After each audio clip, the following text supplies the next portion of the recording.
Thank you for subscribing to this channel. This is a reading part C practice video.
The correct option is A.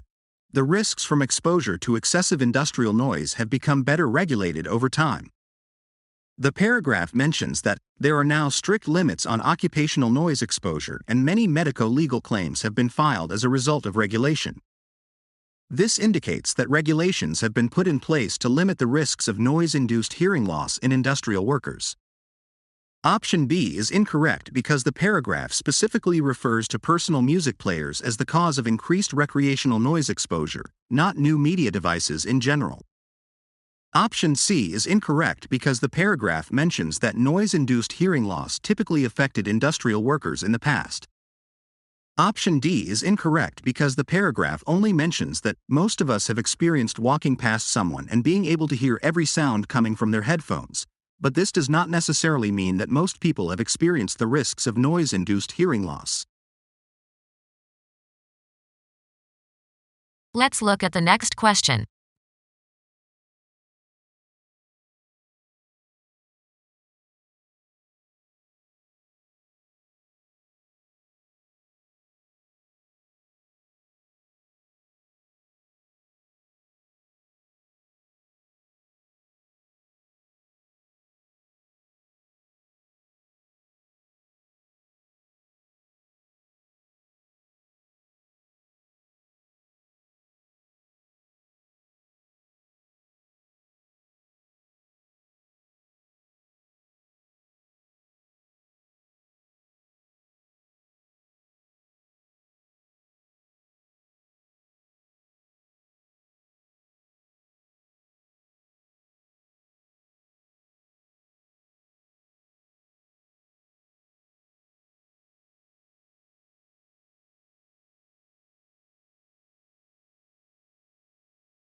The correct option is C. Extremely common.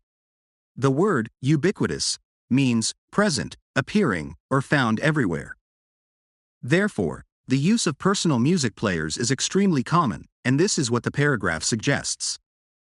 Option A is incorrect because the word ubiquitous does not imply that the use of personal music players is getting out of control.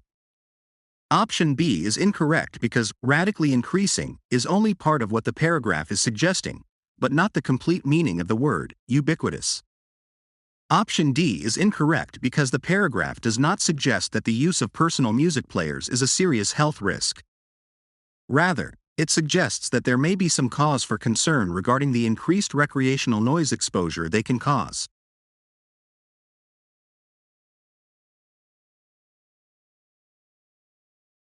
Let's look at the next question.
The correct option is D.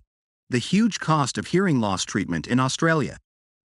The paragraph specifically mentions that hearing loss is costing taxpayers over 12 billion Australian dollars annually for diagnosis, treatment, and rehabilitation.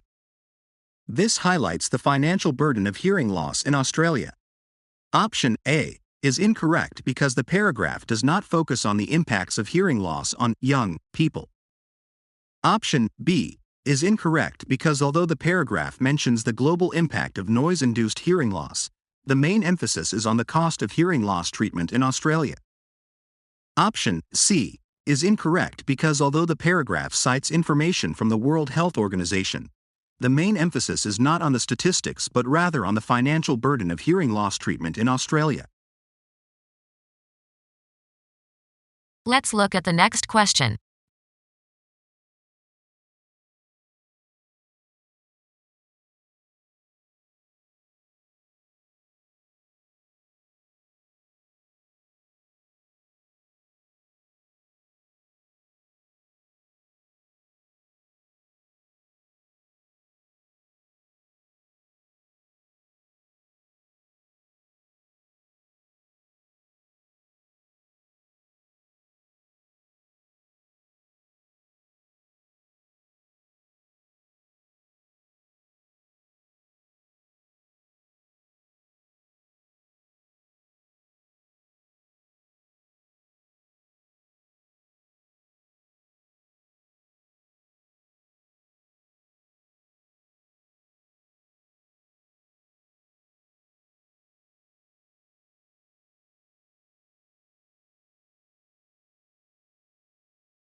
The correct option is D. Tiny hair cells in the ear. The phrase, their damage or destruction, refers back to the tiny frequency-specific hair cells within the cochlea, mentioned earlier in the paragraph. Option A is incorrect because the paragraph does not refer to smartphones and music players. Option B is incorrect because the paragraph does not specifically mention people with hearing loss, although it does describe the process that leads to hearing loss. Option C is incorrect because the phrase, their damage or destruction, does not refer to neural impulses entering our ear, but rather to the hair cells in the cochlea that are damaged or destroyed by exposure to high levels of noise.